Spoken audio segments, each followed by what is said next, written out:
আমরা একটা ইন্দ্রিয় না হয়ে লাগাই দুইটা হাত।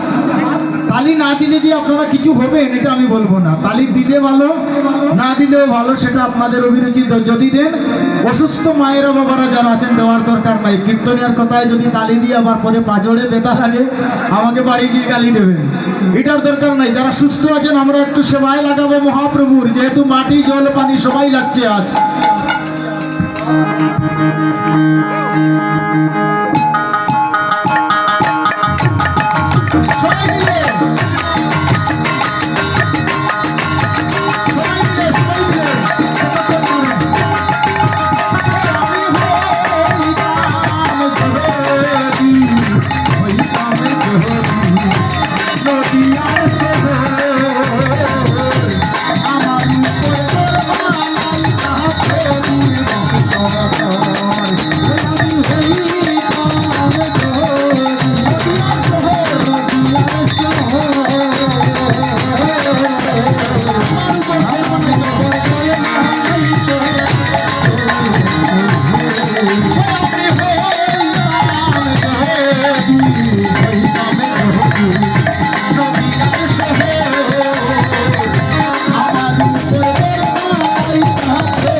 আমার উপর ঘর বানাইতাম প্রভুর বংশ।